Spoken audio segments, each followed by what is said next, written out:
Hey guys, I'm Chalena, And I'm Courtney. and this is Mysteries at the Coffee Shop. So, on today's episode, we're going to go over the Appalachian cave systems and some legends and speculations surrounding the area, as well as the online map that has taken TikTok and the internet by storm. So, initially, we were going to go over all of America's cave systems, but it was a little too much to fit all into one episode, so we were just going to focus on our neck of the woods over here down in the south. With that being said, let's get into it. So, initially, I do want to go over some facts about the Appalachian Mountains, just so you know how crazy big it is. Anything could be hiding in there. Now, the Appalachia is made up of 423 counties across 13 states and spans 206,000 square miles from southern New York to northern Mississippi.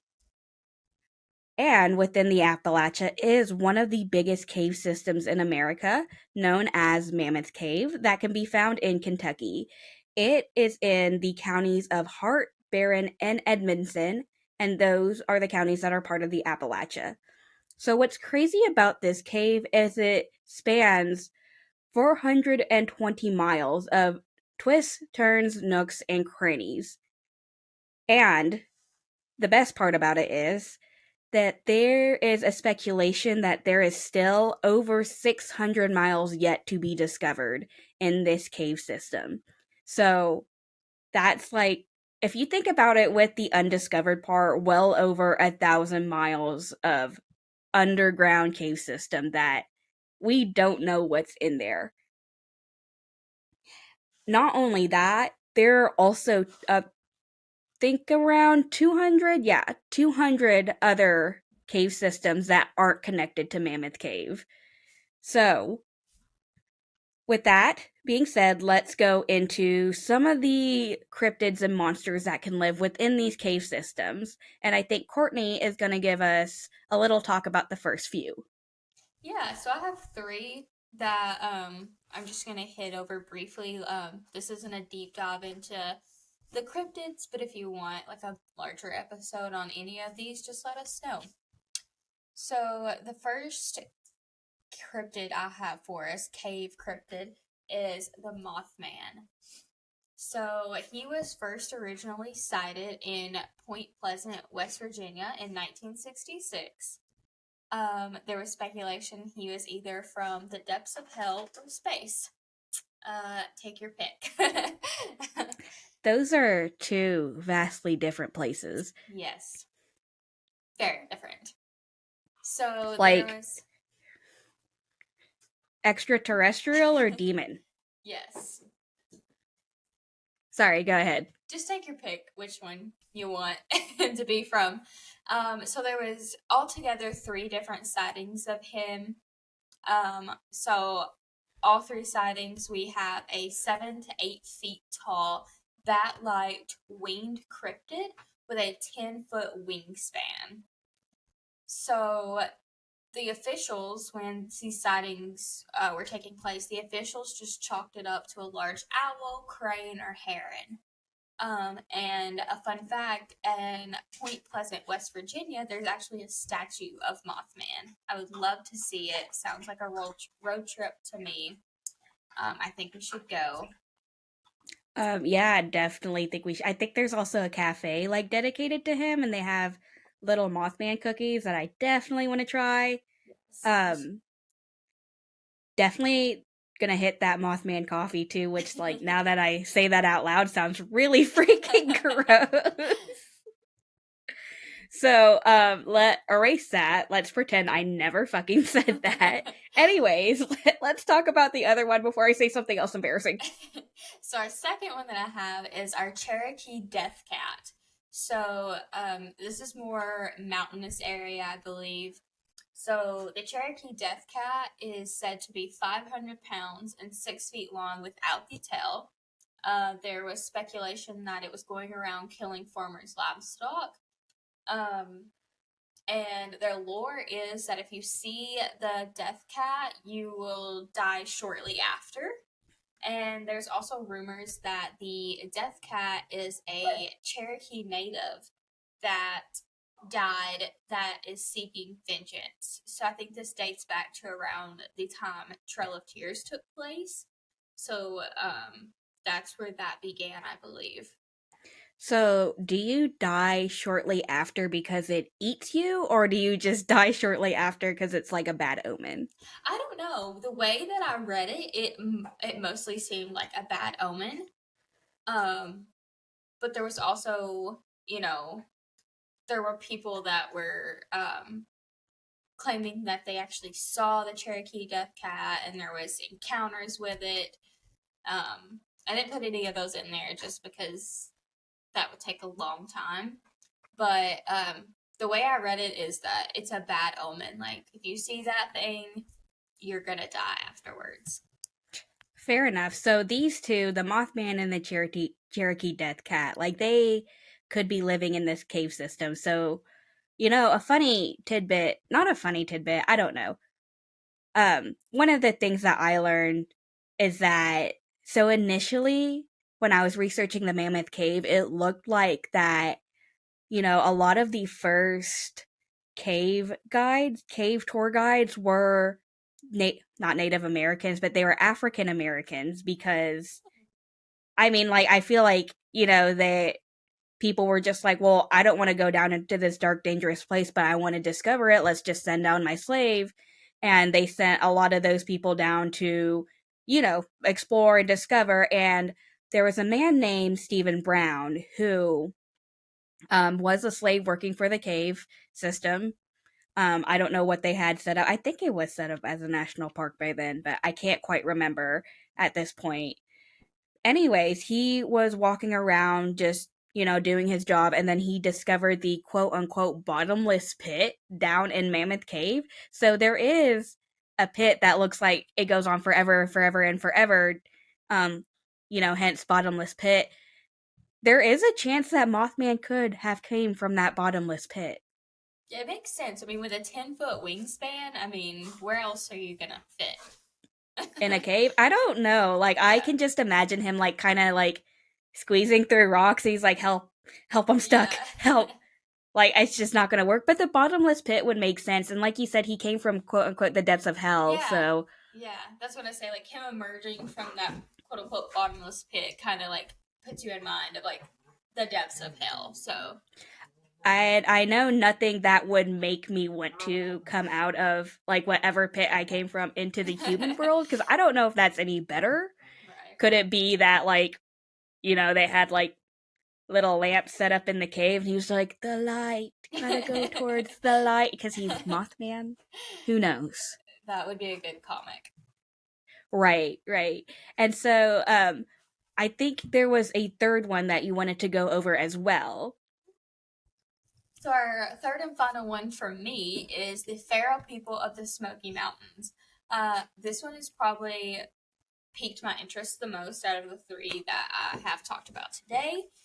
But I'll preface this by saying there's no proof that this is true. They're all just speculations. But there are some people, especially on this side of TikTok, that believe that the feral people is true of all national parks, not just the Smokies.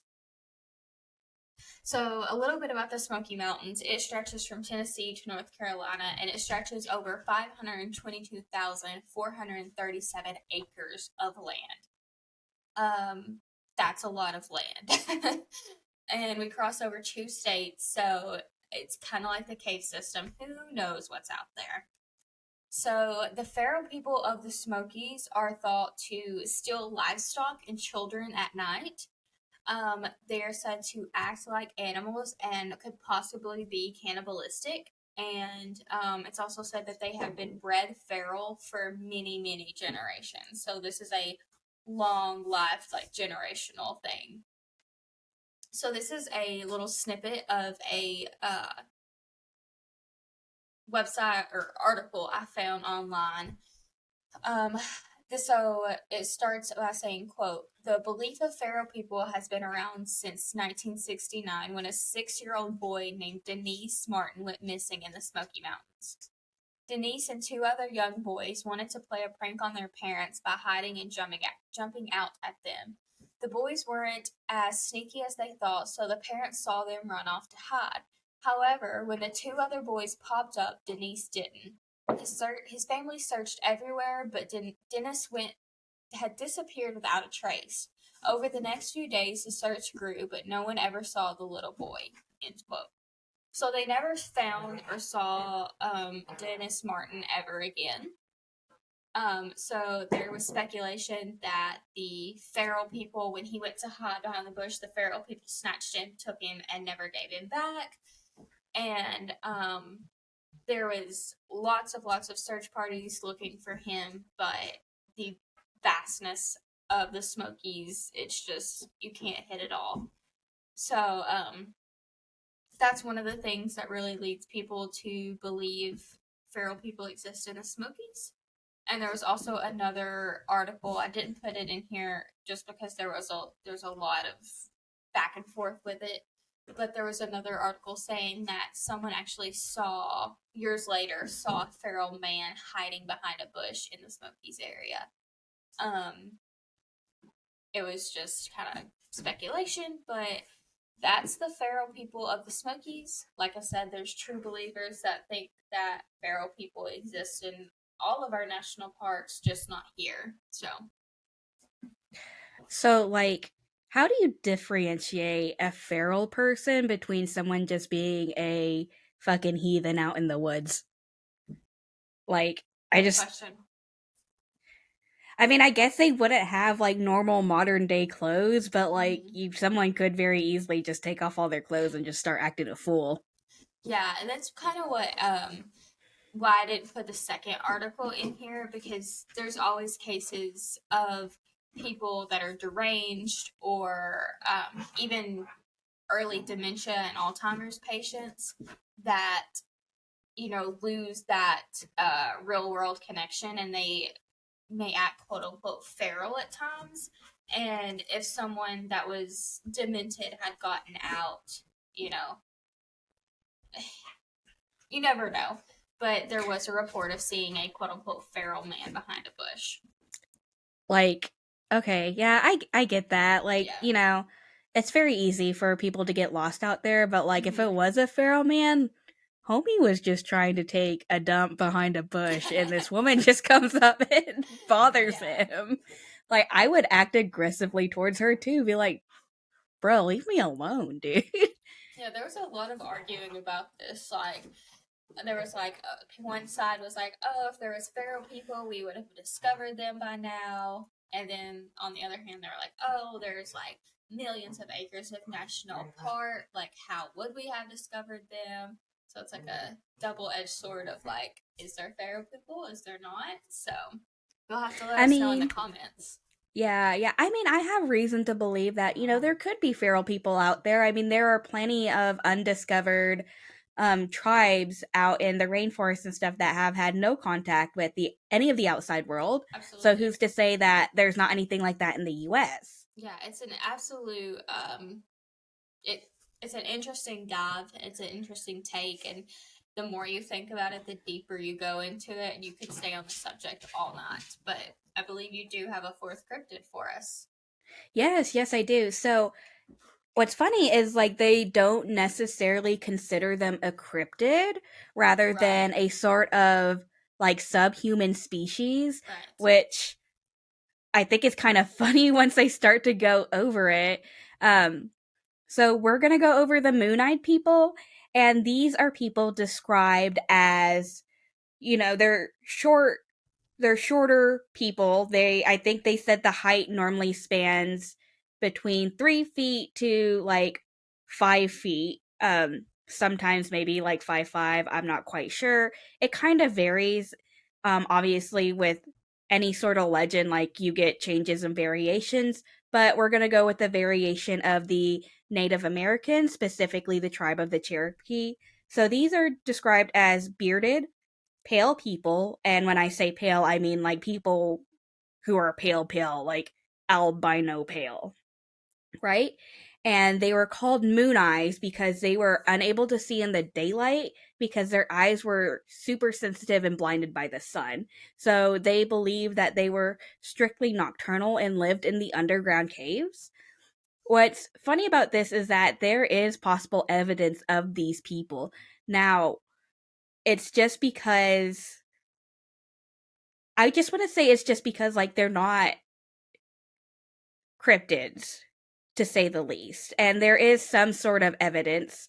And it's not like evidence like a Bigfoot foot. I mean, there is like structures all the way from North Carolina down into Georgia and Mississippi of these stone like structures. Some of them are natural made, some of them are man made. It looks like that they're trying to build like, a civilization.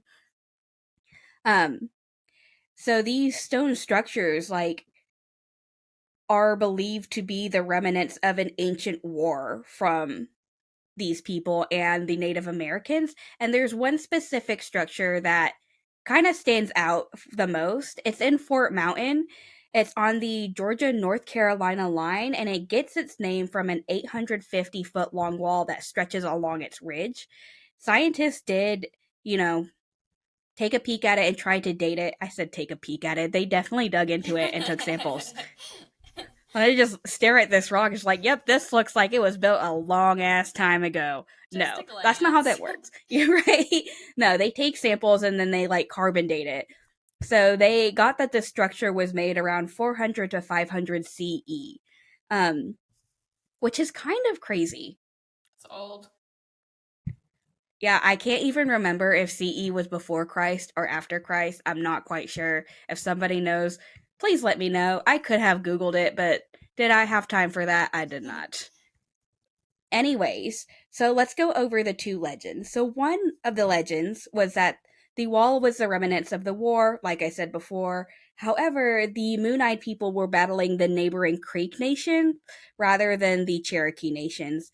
Um, so that's lore one. Lore number two is that the Cherokee themselves fought this war against the Moon-Eyed people and drove them from their home in the Hiwassee. That's what is now Murphy, North Carolina, into the Tennessee mountains where they retreated into the caves.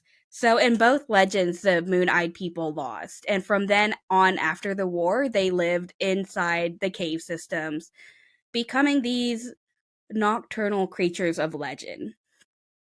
So a lot of people were just like, okay, well, where did the Moon Eye people come from in that case? And like, it's not odd to hear about creatures in Native American lore that aren't mythical beings and they aren't cryptids. They're more like because in Native American lore, it seemed normal for them to live alongside just other creatures, and like that was a normal thing for them. Um, So I guess like they're just like, yeah, those are the moon-eyed people. Are not really freaked out about them. We know what they are. They're just like a subhuman species. So I keep saying what's funny about it, and like it's just because I'm trying to not keep myself from laughing. So some people speculate that the moon-eyed people are actually the descendants of a Welsh prince named MacDog, um, which can also be translated into Mad Dog. Anyways, MacDog was a Welsh prince who made his way to the Americas in 1170. Um, and it was said that the Moon Eyed people were actually his descendants. So these people were basically colonists. They came to the US and they didn't really know their way. So they obviously did what colonists did and just started making a land. And the idea is that the Native Americans chased them out into the mountains, and some of them made their way down to Florida, some of them made their way down to Mississippi, where they became this weird, just different type of Native American tribe that followed Native American culture, dressed like Native Americans, and ate like Native Americans, but they were pale and they spoke Welsh. Yeah, so that, like, and is there evidence of that? I think there is. Obviously, you can't keep record of skin, but like it wouldn't surprise me if that was actually a thing. And that is what the Moon-Eyed people were actually the Native Americans' perception of these Welsh people, these strange Welsh men that came to their land. That's kind of funny if you think about it.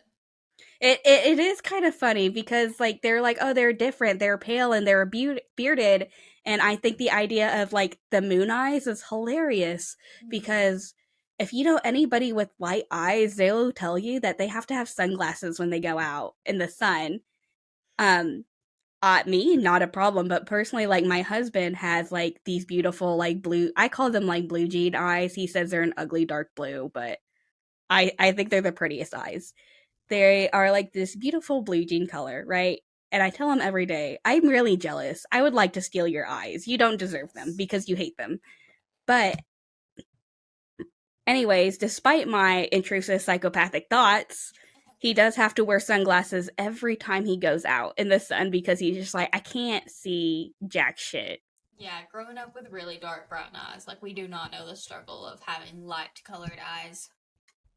Right, right. And that's just my thought is like, were they called moon-eyed people because like they had light colored eyes and Yeah. like literally were just like I mean literally like their eyes are really sensitive to the sun. Yeah. They were just blue eyed people and then they got transformed into this humanoid creature. Yeah, they they really called them out. They're like they're short, they're bearded, they can't see in the sun. Like kick them in the face while they're down. Fuck Right? shit. But back to like the podcast to not like just cracking jokes. So with that being said, the Moon-eyed people, could it be possible that these people are also possibly the feral people in the mountains? Right. Like, could their descendants have been driven so far into the cave system that they turned into these feral people? And there's also, I don't know, I keep asking you, I don't know if you've seen the movie The Descent, but if you go on like Wiki Cryptid, there is like a cave monster on there that's like, this really pale, tall creature that's supposed to be really scary. If you haven't seen the movie The Descent, you should watch it because I peed myself as a child watching that movie. No, I haven't seen it. I definitely have to watch it though.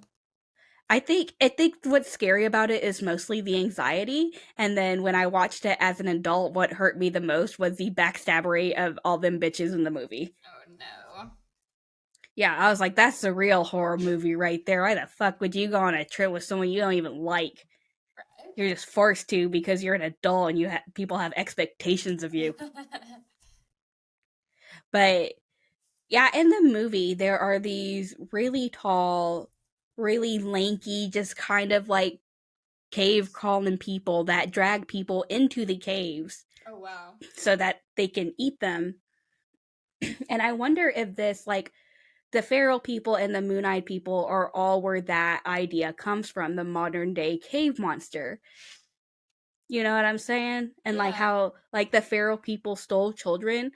I was thinking about that the other day. I was like, I feel like that would make sense. Like it's not like when you go online and look, they're not blatantly connected, but you can make the connection in your head. Right. Especially if the Moonite people come many, many, many years before the Pharaoh people idea did. And it seems like the Pharaoh people is more recent than the Moonite people. So it does make sense that like years down the line they were just drove so far out that they become, quote unquote feral. And, Right. you know, Right. And like are they so much feral as much as they are just surviving? Like cuz right.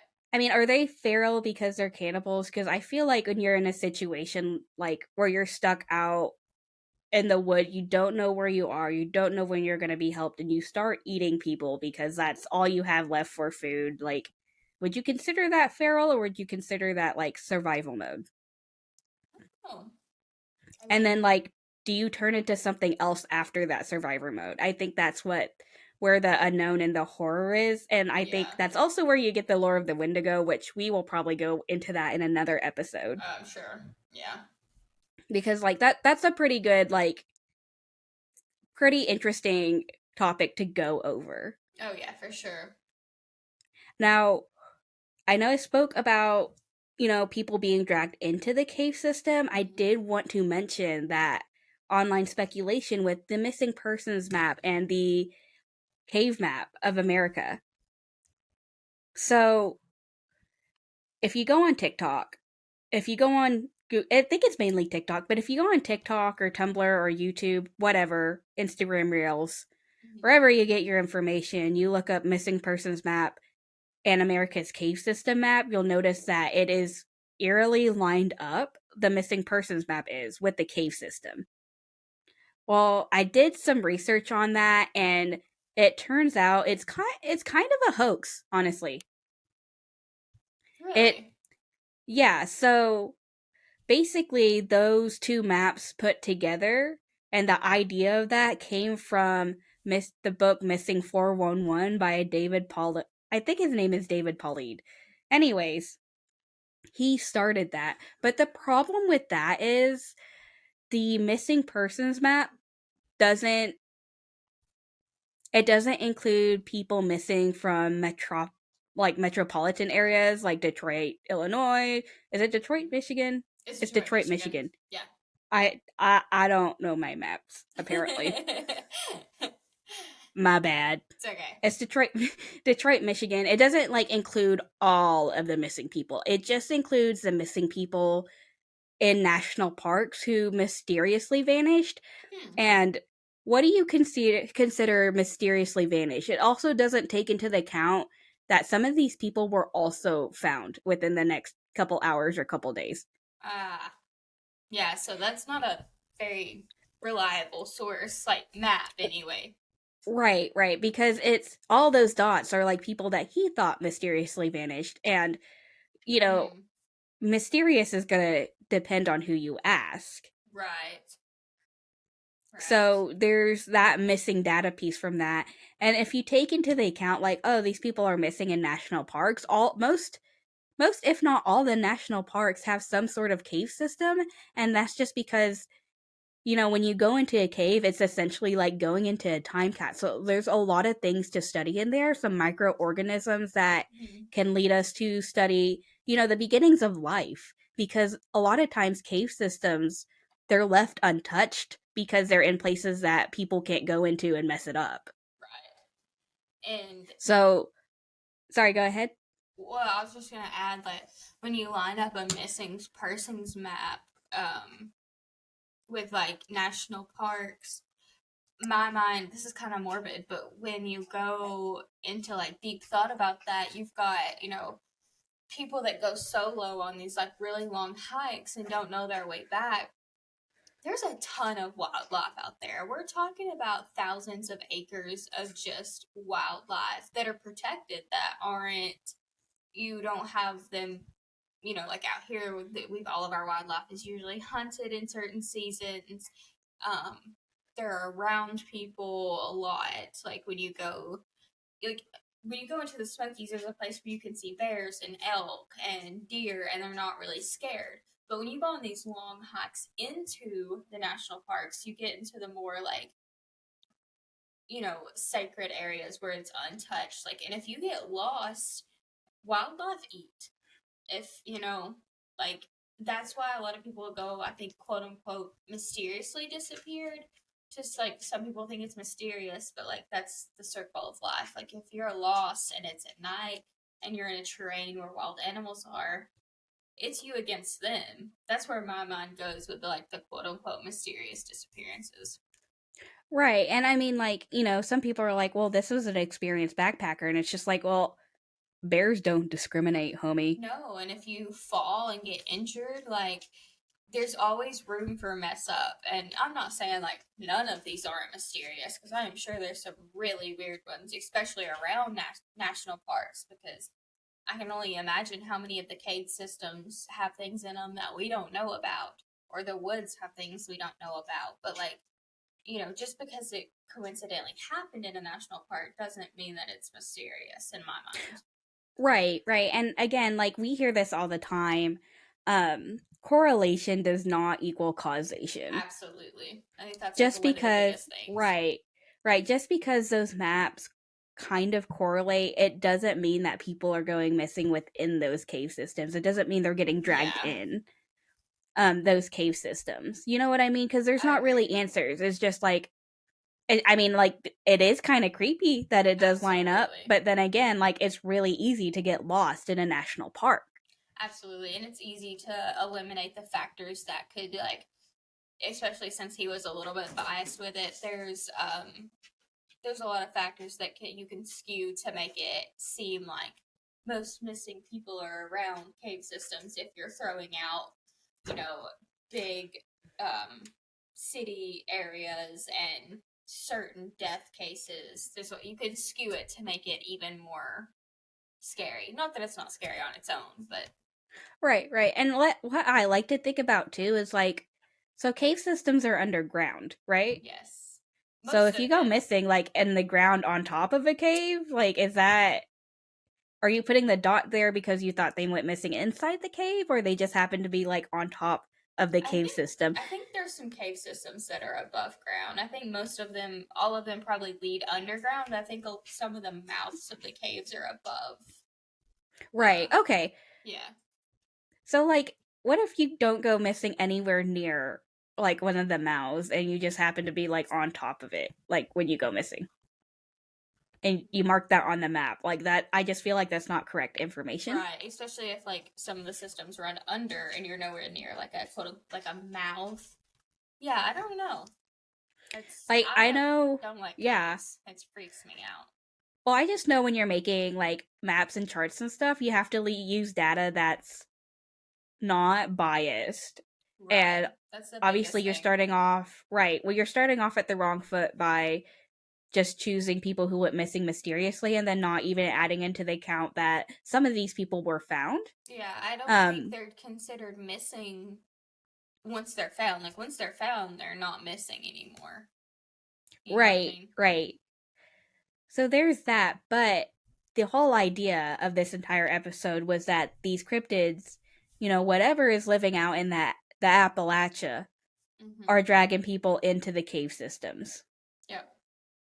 And I'm gonna go on record and say caves scare the living crap out of me. You're not gonna catch me alone or near a cave at dark.